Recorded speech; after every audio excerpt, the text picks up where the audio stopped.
Assalamualaikum warahmatullahi wabarakatuh. Saya Neriza Aulia Melani Putri dengan NIM 25522410818 Program Studi Ekonomi Syariah kelas 1A akan mengerjakan tes tengah semester mata kuliah Pancasila. Bagaimana sejarah perjuangan bangsa Indonesia dalam merumuskan Pancasila sebagai dasar negara? Pancasila dirumuskan melalui serangkaian proses, dimulai dengan pembentukan BPUPKI pada 29 April 1945. Dalam sidang pertamanya dari 29 Mei hingga 1 Juni 1945, beberapa tokoh menyampaikan pandangan mereka tentang dasar negara. Pada 29 Mei 1945, Mohyamin mengusulkan 5 asas dasar negara.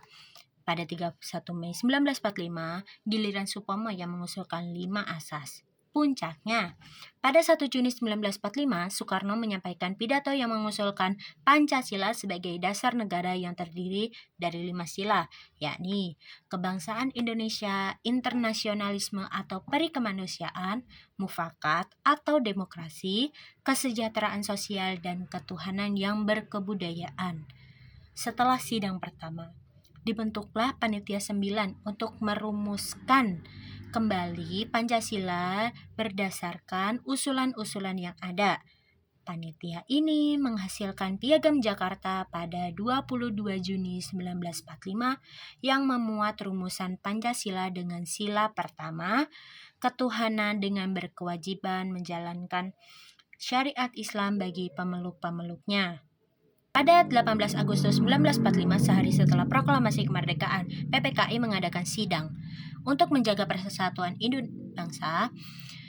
Sila pertama dalam Piagam Jakarta diubah menjadi ketuhanan yang Maha Esa. Perubahan ini disepakati dan Pancasila disahkan sebagai dasar negara Indonesia. Jelaskan mengapa Pancasila dianggap menjadi solusi tepat untuk bangsa Indonesia yang majemuk. Pancasila dianggap sebagai solusi yang tepat bagi bangsa Indonesia yang majemuk karena nilai-nilainya mampu menyatukan berbagai perbedaan yang ada. Pancasila mengakomodasi keragaman suku, agama, ras, dan budaya tanpa mengorbankan identitas masing-masing.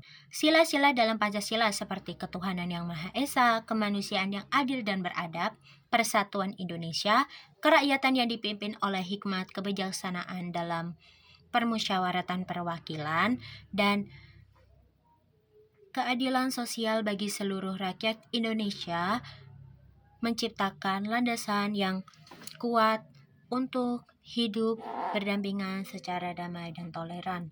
Pancasila juga berfungsi sebagai ideologi terbuka yang dapat beradaptasi dengan perkembangan zaman, namun tetap menjaga nilai-nilai luhur bangsa. Jelaskan dan berikan contoh implementasi nilai-nilai Pancasila dalam kehidupan bermasyarakat, berbangsa, dan bernegara. Sila pertama, ketuhanan yang Maha Esa. Penjelasannya, mengakui adanya Tuhan dan kebebasan beragama. Contohnya, menghormati teman yang sedang beribadah meskipun berbeda agama, tidak memaksakan agama kepada orang lain, dan menjaga kerukunan antar umat beragama. Sila kedua, kemanusiaan yang adil dan beradab. Penjelasannya, mengakui persamaan derajat, hak, dan kewajiban setiap manusia tanpa memandang suku, ras, agama, dan golongan. Contohnya, membantu korban bencana alam tanpa memandang latar belakang mereka, tidak melakukan diskriminasi, dan menjunjung tinggi nilai-nilai kemanusiaan. Sila ketiga, Persatuan Indonesia. Penjelasannya, menempatkan persatuan, kesatuan, kepentingan, dan keselamatan bangsa dan negara di atas kepentingan pribadi atau golongan. Contohnya, menggunakan produk dalam negeri, mengikuti upacara bendera dengan hikmat, dan menjaga keutuhan wilayah NKRI. Sila keempat, kerakyatan yang dipimpin oleh hikmat kebijaksanaan dalam permusyawaratan perwakilan. Penjelasannya, mengutamakan musyawarah untuk mencapai mufakat dalam setiap pengambilan keputusan. Contohnya, mengadakan musyawarah untuk menentukan ketua kelas, mengikuti pemilu, dan menyampaikan pendapat dengan sopan. Sila kelima, keadilan sosial bagi seluruh rakyat Indonesia. Penjelasannya, mengakui hak setiap individu untuk mendapatkan perilaku yang adil dalam berbagai aspek kehidupan. Contohnya, menghargai hasil karya orang lain, memberikan bantuan kepada orang yang membutuhkan, dan tidak melakukan korupsi. Kasus pelanggaran Pancasila yang sering terjadi di masyarakat.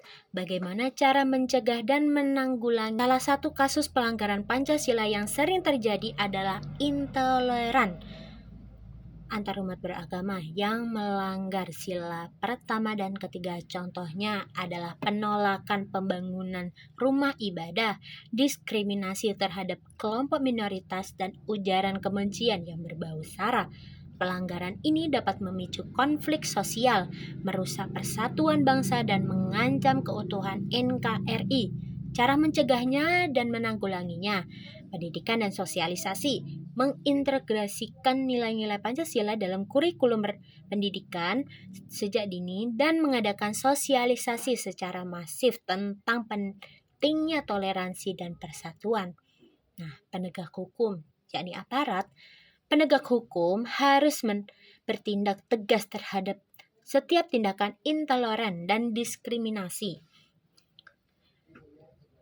Selanjutnya, dialog antarumat beragama, mendorong forum-forum dialog antarumat beragama untuk membangun saling pengertian dan menghormati perbedaan. Peran tokoh masyarakat seperti tokoh agama dan tokoh masyarakat berperan penting dalam menyebarkan pesan perdamaian dan persatuan serta menjadi teladan dalam praktek toleransi. Nah, penguatan komunitas, yakni membangun komunitas yang inklusif dan saling mendukung, di mana setiap individu merasa aman dan dihargai.